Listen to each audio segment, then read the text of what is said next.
মৰিয়নি চেলেংঘাটত অবৈধ বালি খননক লৈ উত্তপ্ত পৰিস্থিতি সন্দেহজনক মিয়া লোকক বালি খনন কামত জড়িত কৰাৰ অভিযোগ মৰিয়নি চেলেংঘাটৰ ভূঞাহাট আদৰ্শ গাঁৱত সৃষ্টি হৈছে এক উত্তপ্ত পৰিস্থিতিৰ জাজি নদীত অবৈধ বালি খননত সন্দেহজনক মিয়া লোক জড়িত হৈ পৰাৰ অভিযোগ উত্থাপন কৰিছে গাঁওবাসীয়ে বালি খননৰ বাবে নগাঁও আৰু মৰিগাঁৱৰ পৰা আহি ভূঞাহাট আদৰ্শ গাঁৱত বাহৰ পাতিছে একাংশ মিয়া লোকে বালি মাফিয়াই এনেদৰে বালি খননৰ বাবে একাংশ সন্দেহজনক মিয়া লোকক অনা কাৰ্যক ৰাইজে তীব্ৰ বিৰোধিতা কৰি বালি খনন স্থলীত সাংবাদিকক লগত লৈ অভিযান চলাই যদিও বালি খননৰ সা সামগ্ৰী এৰি মিয়া দলটোৱে পলায়ন কৰিবলৈ সক্ষম হয় অহৰহ অবৈধ বালি খনন কৰাৰ বাবে অঞ্চলটোত কেইবাটাও পথৰ বিস্তৰ ক্ষয়ক্ষতি হোৱাৰ লগতে গৰাখহনীয়া বৃদ্ধি পোৱাৰ অভিযোগ ৰাইজে ভূঞাহাট আদৰ্শ গাঁৱত অবৈধ বালি খনন বন্ধ কৰাৰ লগতে সন্দেহজনক মিয়া লোকক গাঁওখনৰ পৰা বহিষ্কাৰৰ দাবী উত্থাপন কৰি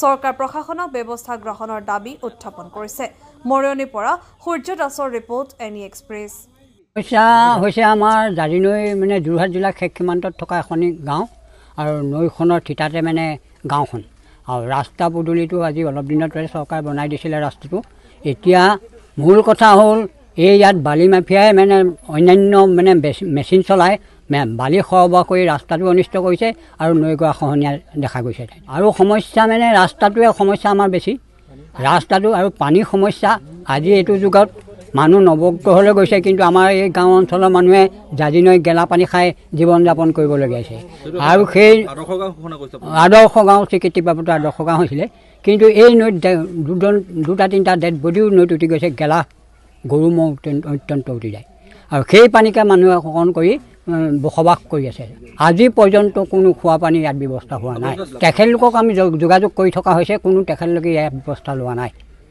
আমি এইবিলাক খবৰতে জনাই মেলি কৈ থোৱা আছে উপমহললৈ আমি আবেদন নিবেদন কৰি আছোঁ কিন্তু আজি পৰ্যন্ত ইয়াৰ কোনো সুফল পোৱা নাই MLAটোৰ কোনো গুৰুত্বই নিদিয়ে তেওঁ কিমানবাৰ জনোৱা হৈছে তেওঁ এই পানীৰ ব্যৱস্থা জলবায়ুটো কোনো ব্যৱস্থা ইয়াত গ্ৰহণ কৰা নাই কোনো একোৱেই নাই ইয়াত আদৰ্শ ভূঞাহাট আদৰ্শ গাঁও সমস্যাটো আমাৰ প্ৰথম সমস্যা হৈছে বালিগাড়ী সমস্যাৰ পৰা মানে এনেকুৱাকৈ গাড়ী চলিবলৈ লৈছে এই গৰু গাই মৰিছে আৰু ল'ৰা স্কুললৈ নিব সময়ত মানে ল'ৰা ৰৈ দিবলগীয়া হৈছে স্কুল নাপায়গৈ মানে স্কুল কেতিয়াবা ঘূৰি আহিবলগীয়াও হয় সেইটো হৈছে আৰু ৰাস্তা বহি গৈছে আৰু আমাৰ ভূমিহীন মানুহ যদি কেনেবাকৈ এচমকা বহি যায় আৰু ৰাস্তা আমাৰ শেষ আৰু 5-10 বছৰ পাছত এইটো গাঁৱে নিশ্চিন্ন হৈ যাব খালি বালিমহলটো বন্ধ হ'ব লাগে আৰু বিশেষ মই নকওঁ এই মন গৈছে খান্দিছে যেনে লাগিছে ইয়াত আগত বালিঘাট নাছিলে আজি এবছৰ আগত মানে চলা পাছত আমি বাৰম্বাৰ তেওঁলোকক কোৱা পাছতো বন্ধ নকৰিলে এতিয়া মিডিয়া পদক্ষেপ ল'বলগীয়া হৈছে বা ভয় ভাবুকিও তেওঁলোকে প্ৰদান কৰে ভয় ভাবুকি মহলাই কয় মানে দম দিয়ে নিকিন মানুহবিলাকক ইয়াত এতিয়া এটা ঘাট আছে প্ৰদীপ দাসে ঘাটটো চলাইছে আগতে এটা আছিলে এইটো দীপক দাস বুলি তেওঁ ডেথ হ'ল মানে এক্সিডেণ্টত এতিয়া নাই এতিয়া আকৌ নতুনকৈ খুলিবলৈ লৈছে আৰু নাজানো এই দুটা ঘাট বন্ধ হ'লে আমাৰ সমস্যাটো নাইকিয়া হ'ব কেলৈ আমাৰ কেশৱনাথ ফুকন ছাৰৰ ঘৰৰ পৰা চিদানন্দ হাজৰিকাৰ ঘৰলৈকে এইডোখৰত নৈ কিনাৰৰ সমস্যা আছে নদীৰ সমস্যা আছে দুটা ঘাট আছে নতুনকৈ আকৌ খুলিবলৈ লৈছে ঘাটকেইটা আৰু যদি কেনেবাকৈ খহি যায় তেতিয়া আমাৰ ৰাস্তাই এগাল মিয়া আছে আপোনালোকে যাব এতিয়া দেখুৱামগৈ আৰু পাইপ দেখুৱাম দেখুৱাম আৰু সঁচা কথা ক'বলৈ ভয় নকৰোঁ মিয়া এতিয়া কেইবাটাও পাৰ্টনাৰ আছে মই সবিশেষ নাজানো মানুহ কেইবাটাও লগ লাগি আছে কিন্তু মিয়া মানুহ ইয়াত 8-10জনমান মানুহ আহি আছেহি আৰু পাইপ মানে একদম তেওঁলোকে মানে এইটো মানে কাকো নামানি মানে দেখুৱাইছে মানে আমি এইটো কৰিব পাৰোঁ তহঁতি কি কৰিবি নতুনকৈ কৈছে এইটো নতুন কৰিছে যোৱা বছৰ কৰিছিলে বন্ধ কৰিলোঁ যোৱা বছৰ কৰা এজন ডেটেই হ'ল কিন্তু তেওঁ মানে শোলালেকজনে ইয়াত মানে আগভাগ লৈছে অমৰজ্যোতি দাস বুলি কয় তেওঁ লৈছে আৰু সেইটো প্ৰদীপ দাসে লৈছে গাঁওখনৰ মানুহ কিন্তু মনা নাই তেওঁলোকৰ লগত উপমহলত মানে হাত আছে কাৰ কেনেকৈ হাত আছে এইটো নাজানো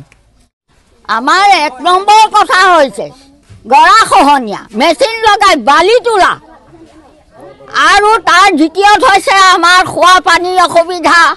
পৰাশাৰ ৰং যেন আপোনাৰ পানী আহিছে, কাপোৰ ধুব নোৱাৰোঁ, গা ধুব নোৱাৰোঁ, খাব নোৱাৰোঁ। গেলা কচু পানীৰ গোন্ধ। আপোনাৰ 1 কেজি 2 কেজি ওজনৰ ফেন আহে। এনেকুৱা অৱস্থা কৰিছে আমাৰ নিজৰ গাঁৱৰ জ্ঞাতিক হিংসা কৰিছে। জ্ঞাতিয়ে তেজ খাইছে, নিজৰ জ্ঞাতিয়েই মঙহ খাইছে। আৰু আমাৰ ইয়াত ক'বলৈ বেছি কথা নাই। আমাক পানী যোগান লাগে, গৰা খহনীয়া বন্ধ কৰিব লাগে, বালি তোলা বন্ধ কৰিব লাগে, মিয়া খেদিব লাগে। আমি মিয়াক ইয়াত সংস্থাপন নিদিওঁ, আমি গাঁৱলীয়া চুবুৰীয়া ৰাইজ। কিন্তু আমি আমাৰ গাত তেজ থকালৈকে আমি এতিয়া বৃদ্ধ অৱস্থা, কিন্তু বৃদ্ধ হ'লেও তেজ দিহে এৰিম। তদুপৰি আমি বালিঘাট আমি এৰি নিদিওঁ, আৰু আপোনাৰ ৰাস্তা এৰি নিদিওঁ। আমাৰ ঘৰ পাছলৈ নিবলৈ আমাৰ জমিন নাই। গতিকে আমাক এইখিনি যাতে চৰকাৰে অতি সহজে ব্যৱস্থা লৈ উপকাৰ কৰে যাতে। আমি ইমানকে কৈ আপোনালোকলৈ হাত জোৰ কৰিছোঁ, মিয়া খেদিব লাগে। মিয়া কোনে আনিছে আমি নাজানো। মিয়া বালি তোলাইছে। 1 নম্বৰ কথা হ'ল আমি জনাত মিয়া আনে মাটি ৰুবৰ কাৰণে মিয়া আনে। সুধিলে ক'ব মাটি ৰুবলৈ আনিছোঁ। তাৰ দ্বিতীয়ত দেখিব আপুনি বালি মেচিন লগাই মিয়া লগাই বালি তুলিছে। বালি মেচিন লগাই বালি তোলা চৰ্তত ইয়াত মানুহ মৰিছে পৰি। যোৱা বছৰ আমাৰ মেডিয়া আহিছিলে, কিন্তু মেডিয়াই ফটো উঠাই লৈ গৈছে। পানী আনিবলৈ গৈ এটা মতা মানুহ, কমটি বয়সৰ মতা মানুহ মৃত্যু হৈছে। আৰু আমি আমাৰ বুঢ়া কালত এতিয়া আমি পানী আনি ইমান গৰাঘাটত আমাৰ পৰি ধৰি আমাৰ দেহা একেবাৰে আমাৰ ঘূণীয়া হৈ গৈছে। পানী যোগান নাই। আজি অতদিন আমি পানীৰ কাৰণে চিঞৰি আহিছোঁ, পানী যোগান নাই।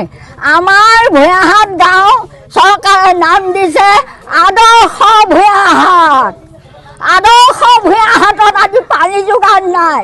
অলপ দুখৰ কথা নহয়, বহুত দুখৰ কথা। ইয়াত গেলা পানী খাই জাগি নদী নানান ৰোগ ব্যাধিয়ে দেখা দিছে। আৰু তাৰ উপৰঞ্চি আপোনাৰ বালি তুলি ৰাস্তা খহাইছে, গৰা খহাইছে। এনেকুৱাই অত্যাচাৰ মানুহৰ ওপৰত মানুহে অত্যাচাৰ চলাইছে। ইয়াতকৈ দুখ লগা কথা নাই। এইটোহঁতেই মানে ইমান নিজৰ জ্ঞাতিৰ তেজ খাইছে। কিন্তু ইয়াৰ জ্ঞাতিক হিংসা কৰাটো ধৰ্মৰ ফালৰ পৰা মহা পাপ ঘটি লৈছে।